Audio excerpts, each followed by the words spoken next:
Hey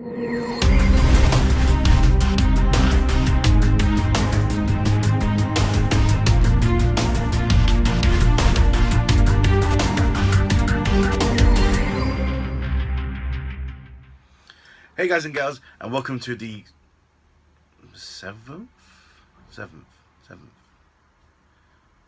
installment of my To Boldly Go, The Road to Beyond series. And I'll be reviewing Star Trek First Contact. Again, this is the second Next Generation movie, and it is the first time that we see the Enterprise E, which looks absolutely beautiful as a starship. It's just amazing. We get new uniforms. We get to see the crew of the Enterprise return, Enterprise D return, and it's just like taking this leap from CGI from Generations was to this, and it's just amazing. And the Borg get their on-screen debuts, them theatrical debuts. Of course, Borg is being, it's not Klingons for once, which is great. The Borg's been like the main villain in not only the Next Generation but in Voyager as well, and they solely deserved to be a main villain in a movie role. And you know me, I like time travel. I like stuff like that. So having a time travel movie is just amazing. And I love the psychological feels throughout this movie. Because you had Picard, who was once assimilated by the Borg, and Starfleet are really conscious about that, and they didn't want to send him in to the war zone because the Borg are invading Earth at the moment. So they send him off to go patrol neutral zone, which is stupid. And then but then he has to go face his fears of the Borg, which he does. And they blow up the Borg cube, who's currently invading Earth, but there's a Borg sphere that escapes. Yes, it just escapes, and it goes through time.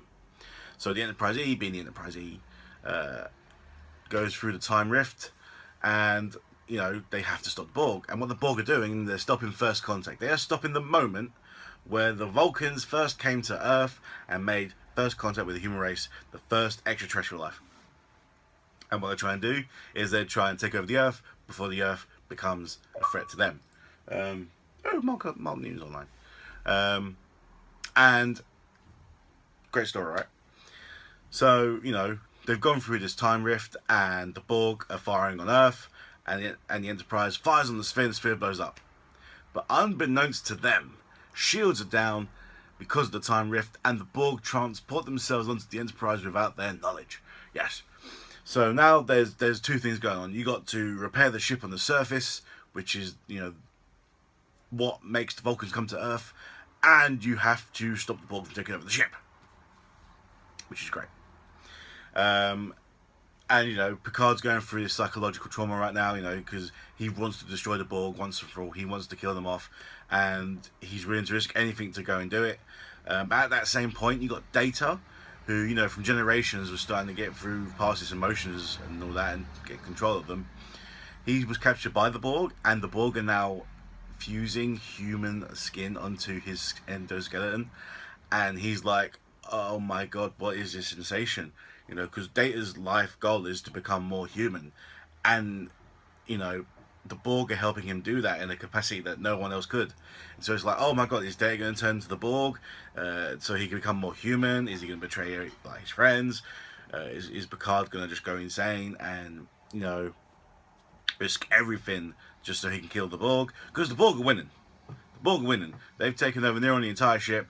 The majority of the crew are dead. It's the Borg. You don't just kill the Borg. And at that same point on Earth, you've got all the engineers from the Enterprise trying to fix this warp ship. And it's time. Time is of the essence here. And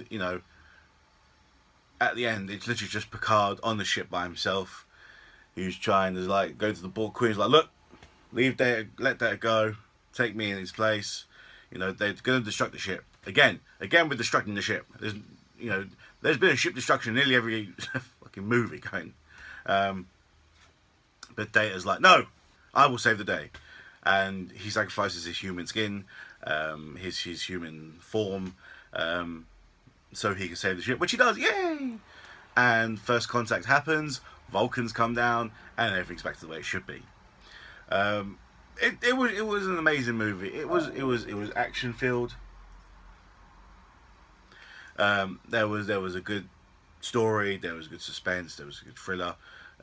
You know, again, there was 2 Star Trek Voyager cast members cameoed in this. You had Robert Picardo, reprising his role as the EMH Doctor, which was brilliant. And then you had Ethan Phillips, who plays Neelix in Star Trek Voyager. He played a different role. He played a maitre d' in a restaurant on the holodeck. A little cameo there, if you didn't know. So there's a lot of cameos going on right now.